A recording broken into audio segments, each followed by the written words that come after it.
어제에 이어 다니엘 5장은 하나님의 심판에 대한 내용입니다. 느부갓네살 왕이 하나님을 찬양하라고 공포한 이후 약 25년의 시간이 흘렀고, 그 사이에 메대와 바사 연합군이 바벨론의 대부분의 영토를 점령하고 바벨론 도성을 함락시키기 위해 성 주변을 포위한 상황이었습니다. 바벨론 도성은 난공불락의 철옹성으로 함락시키기란 거의 불가능에 가까웠지만, 성은 메대 바사 연합군에 의해 완전히 포위된 상황이었고 나라는 큰 위기에 빠져 있었습니다. 그런데 그 와중에 이 벨사살 왕은 귀족 1000명을 초대하여 술판을 벌이고 있는 것입니다. 자신이 가진 권력이 영원할 것이라고 자신했고, 자신이 머물고 있던 도성이 결코 무너지지 않을 것이라 생각하며 자신이 가진 부를 과시하고 또 하나님을 모독하는 악행을 저지른 것입니다. 결국 자신을 스스로 높인 벨사살은 하나님의 심판을 피할 수 없게 되었습니다. 본문의 말씀을 통해 나를 높이고자 하는 죄성을 제거하고 오직 하나님만을 경외하는 저희 모두 되기를 소망합니다. 벨사살 왕은 귀족 1000명을 위하여 큰 잔치를 베풀었습니다. 아마도 이는 메대와 바사 연합군이 자신을 포위하고 있다 할지라도 건재하다는 것을 보여주고 싶었던 것으로 보입니다. 그렇게 영향력 있는 귀족 1000명과 함께 술을 마실 때에 그의 부친 느부갓네살이 예루살렘 성전에서 탈취한 잔과 그릇을 가지고 오라고 합니다. 그리고 그 잔과 그릇으로 술을 마심으로 하나님을 모욕하였습니다. 이 잔과 그릇들은 오직 하나님만을 섬기기 위해 만들어진 것인데, 이를 자신을 위해 사용함으로 자신을 신격화하는 교만을 저지른 것입니다. 뿐만 아니라 이는 승리를 염원하는 행동이라 할 수 있겠습니다. 과거에는 이 국가 간의 전쟁을 신들의 전쟁으로 여겼습니다. 그래서 이스라엘의 하나님을 이긴 바벨론의 신들이 메세와 바사의 공격으로부터 자신을 지켜줄 것이라는 믿음으로 하나님의 성물을 사용한 것입니다. 그런데 진정한 통치자이시오 역사의 수레바퀴를 쥐고 계신 분이 누구십니까? 여호와 하나님이십니다. 바벨론의 왕도 아니고 그들이 섬기던 바벨론의 신도 아닌 것입니다. 그가 바벨론의 신들을 찬양하고 있을 그때에 사람의 손가락이 나타나 해석 불가능한 글자를 쓴 것입니다. 왁자지껄했던 잔치 자리가 순식간에 공포의 장소로 변했습니다. 얼마나 무서운지 다리가 풀려 그의 무릎이 바들바들 떨려 서로 부딪히게 되었다고 말씀하고 있습니다. 이에 벨사살 왕은 그 즉시 주술가와 점성술가와 점성가 등 지혜자들을 모두 불러 모아 이 글을 해석하도록 했습니다. 해석하면 나라에서 세 번째 권위 있는 통치자로 삼겠다고 이야기합니다. 여기서 우리가 그냥 지나갈 수 있는데 왜 세 번째 통치자인가 의문을 가질 수 있습니다. 이에는 역사적 근거가 있습니다. 이 바벨론 왕의 계보를 보면 벨사살이라는 인물이 나오지 않습니다. 어제 살펴본 느부갓네살 왕 이후에 에월무로닥, 네르갈사레셀, 라보로소알후드, 나보니두스로 이 왕위가 계속해서 이어집니다. 그래서 많은 사람들이 다니엘서의 역사적 사실에 대해서 의심했습니다. 그런데 19세기에 발굴된 자료에 의하면 나보니두스의 장남이 벨사살이고 통치 말기에 약 10년 동안 섭정왕으로서 바벨론을 통치했다는 사실이 밝혀집니다. 즉 나보니두스가 최고의 통치자고 그 다음이 벨사살이며 벨사살 다음이 바로 세 번째 통치자가 되는 것입니다. 많은 사람들이 이 성경이 허구의 이야기라고 말하지만 이렇게나 정확합니다. 다시 본론으로 돌아와서 왕은 자신 다음으로 최고의 통치자로 세울 것을 약속하며 의문의 글을 해석하라 하지만 모두가 해석하지 못했습니다. 그로 9절 왕은 더 큰 두려움에 빠지게 됩니다. 그런데 두려움에 빠지고 있을 그때에 그의 어머니가 이 소식을 듣고 찾아와 다니엘을 소개합니다. 이에 다니엘을 불러 지혜자들에게 말했던 것과 같이 이 글을 해석하면 셋째 통치자로 삼겠다 약속합니다. 허나 다니엘은 그가 청한 권력과 재물은 거절하되 왕을 위하여 이 글을 해석하겠다 이야기합니다. 그러면서 왕에게 전혀 다른 주제의 이야기를 꺼냅니다. 바로 그의 선조인 느부갓네살 왕이 경험한 하나님에 대해 이야기합니다. 바로 다니엘 4장의 이야기를 들려주었는데 바벨론 최고의 왕이라 불리던 느부갓네살 왕을 세우신 이가 바로 벨사살이 모독했던 여호와 하나님이라는 사실을 이야기합니다. 그런데 더 놀라운 것은 22절의 말씀을 볼 때에 벨사살은 이미 하나님이 어떤 분이신지를 다 알고 있었다는 것입니다. 바벨론의 연대기를 보면 느부갓네살 왕이 죽은 후 2년 뒤에 벨사살이 왕실 고관이 되었다는 기록이 있습니다. 이를 토대로 느부갓네살이 7년간 고통 가운데 있었을 때에 벨사살도 이를 직접 목격했을 것이다 라고 추정됩니다. 다시 말해 느부갓네살이 교만하여 하나님께 징계당한 것을 보았고 또 하나님을 찬양하라고 하는 왕의 조서를 받았음에도 불구하고 또 다니엘이 느부갓네살의 꿈을 해석한 인물이라는 것을 알고 있었음에도 불구하고 그는 다니엘을 찾지 않았고 또 온 우주 만물의 통치자이신 하나님을 모욕했던 것입니다. 즉 모르고 지은 죄가 아니라 알고도 하나님 앞에 굽히지 않았던 교만이 그의 안에 있었던 것입니다. 그래서 그 앞에 손가락이 나와 이 글을 기록했다 이야기합니다. 그리고 기록된 글자를 읽고 해석합니다. 우리 함께 다시 25절부터 28절까지의 말씀을 함께 읽어보겠습니다. 시작. 기록된 글자는 이것이니 곧 메네 데겔 우바르시니라.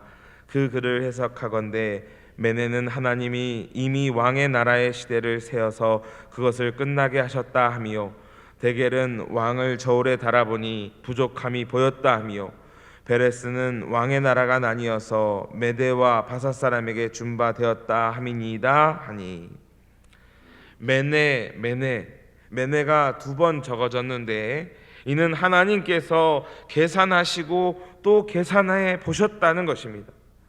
하나님께서 단순히 감정적으로 판단하신 것이 아니라 신중히 생각하시고 결정하셨다는 것입니다. 계산해 보니 어떻다는 것입니까? 왕이 하나님의 기준에 합당하지 못하다는 것입니다. 그래서 어떻게 하시겠다는 것입니까? 베레스, 찢어버리시겠다는 것입니다. 벨사살은 이제 하나님의 심판의 경고를 정확하게 들었습니다. 그렇다면 이제 어떻게 해야 할까요? 그 글을 해석한 다니엘에게 보상해 주는 것이 중요한 것이 아니라 회개해야 했습니다. 그런데 약속대로 보상은 했으나 회개하지 않았습니다. 다니엘에게 보상했다는 것은 그 해석을 신뢰한다는 의미이지요. 그런데 왜 회개하지 않았을까요? 아마도 그는 다음으로 미루지 않았을까 생각해 봅니다. 아직은 아니겠지라는 생각이 있었을 것으로 보입니다. 그런데 결국 하나님의 계산에 따라 그는 죽임을 당하게 되었고 메대 사람 다리오에게 그 나라를 빼앗기게 된 것입니다. 이 시간 본문의 말씀을 통해 몇 가지 기억하고 또 결단하기를 소망합니다. 첫째로 우리가 기억해야 될 것은 주님께서 계산하신다는 것입니다. 오늘 우리의 마음판에 깊이 새기고 계십니다. 메네 데겔 우바르신, 메네 데겔 우바르신. 이 울림 앞에 나는 지난날 어떻게 살았는지 되돌아보기를 소망합니다. 혹시 벨사사처럼 하나님의 공의와 사랑을 이미 알고 있으면서도 세상의 만족과 쾌락을 쫓지 않으신지요? 나의 영광을 위하여 하나님을 도구화하지는 않았는지요? 돌이키는 은혜가 있으시기를 소망합니다. 두 번째로 기억해야 될 것은 주님께서 이미 계산하셨다는 것입니다. 하나님의 공의 앞에 그 누구도 완전할 수 없습니다. 우리는 모두 벨사살처럼 하나님의 저울 앞에 한없이 부족한 존재들입니다. 마땅히 찢어지고 나눠져야 하는 존재들입니다. 그런데 하나님의 전적인 은혜로 인하여 예수 그리스도께서 친히 우리의 죄값을 치르심으로 온전케 되었음을 믿습니다. 그가 찔림은 우리의 허물 때문이요 그가 상함은 우리의 죄악 때문이라. 그가 징계를 받음으로 우리는 평화를 누리고 그가 채찍에 맞음으로 우리는 나음을 받았도다. 우리는 다 양 같아서 그릇 행하여 각기 제 길로 갔거늘 여호와께서는 우리의 모두의 죄악을 그에게 담당시키셨도다. 주님께서 우리를 대신하여 찢기심으로 우리가 나음을 입게 되었음을 믿습니다. 주님께서 십자가 위에서 우리의 모든 죄를 짊어지시고 선언하셨습니다.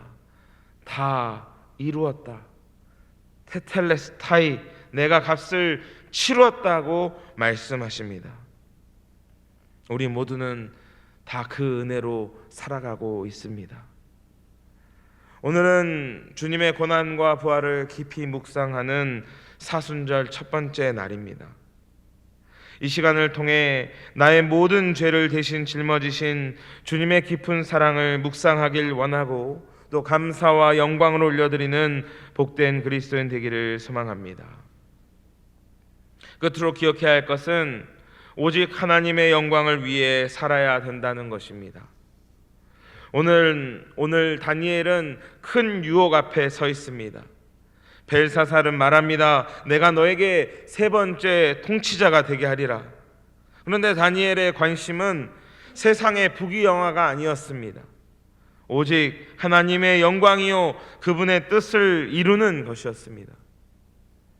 반대로 벨사살은 자신의 영광을 위해 하나님을 모독했습니다. 사랑하는 성도 여러분, 오늘 나의 관심사가 무엇입니까? 오직 하나님의 영광이 되어야 할 줄 믿습니다. 세상의 유혹 시험을 당당히 거부할 수 있는 믿음을 구하는 이 아침 되기를 소망합니다. 사순절의 상징이 되는 사건 중에 하나가 바로 예수님께서 광야에서 40일 동안 시험당하신 사건입니다. 그때 마귀가 나타나 예수님을 시험합니다. 돌덩이가 떡덩이가 되게 하라. 성전 꼭대기에서 뛰어내리라. 나를 섬기면 천하 만국을 너에게 주겠다 시험합니다. 이는 육체의 피로와 영적인 과시욕과 권력욕에 대한 시험이었습니다. 그런데 예수님께서는 이 모든 것을 거부하시고 하나님의 뜻에 순종하셨습니다. 오늘날 우리의 삶에도 여전히 수많은 유혹들이 도사리고 있습니다. 사단이 우리 안에 있는 수많은 욕구들을 계속해서 자극합니다. 넘어뜨리려고 합니다. 사순절 이 40일 기간 동안 성령의 도우심을 구함으로 하나님의 영광을 가리는 모든 것들을 거부하고 오직 주의 영광만을 밝히 드러내는 우리 모두 되기를 소망합니다. 이 믿음으로 오늘 하루 넉넉히 승리하는 복된 그리스도인 되시기를 주님의 이름으로 간절히 소망합니다. 기도하겠습니다. 거룩하시고 자비로우신 주 여호와 하나님 아버지, 오늘도 하나님의 공의의 눈으로 바라볼 때 우리는 한없이 부족한데 저희를 왜 사랑하여 주셔서 그 값을 치르시고 우리에게 참된 자유와 위로와 소망을 주십니까? 하나님의 전적인 은혜입니다. 주님 감사합니다. 하나님, 이후로는 우리 앞에 있는 수많은 유혹과 시험을 거부하고 오직 주님의 영광을 위해 살아갈 수 있는 저희 모두 될 수 있도록 인도하여 주시옵소서. 사순절 기간을 시작합니다. 지난날 우리의 약함을 되돌아보게 하여 주시고 전적으로 회개함으로 주 예수 그리스도의 보혈로 사유함을 입는 저희 모두 될 수 있도록, 오늘 하루 될 수 있도록 주님 인도하여 주시옵소서. 오늘도 우리의 안락함을 포기하고 주님 앞에 구할 기도의 제목들이 있어 주님 앞에 나왔습니다. 부르짖어 기도하는 주님의 백성들의 기도를 외면하지 마시고 응답하여 주셔서 하나님의 하나님 되심을, 저희가 하나님의 자녀됨을 경험하고 고백하고 전할 수 있도록 인도하여 주시옵소서. 오늘도 주님 앞에 마음의 소원을 담아 또 귀한 예물 올려드리는 손길이 있습니다. 주님, 이 예물을 기뻐 받아 주옵시고 이 예물이 사용되어지는 곳마다 아버지의 나라와 뜻이 이루어지게 하여 주옵시며 드린 손길 위에 믿음에 합당한 은혜와 복으로 넘치도록 채워 주시옵소서. 저희의 모든 기도와 간구에 응답하여 주실 것을 믿고 의지하며 우리를 죄에서 구원하신 우리 구주 예수 그리스도의 이름으로 간절히 기도드리옵나이다. 아멘.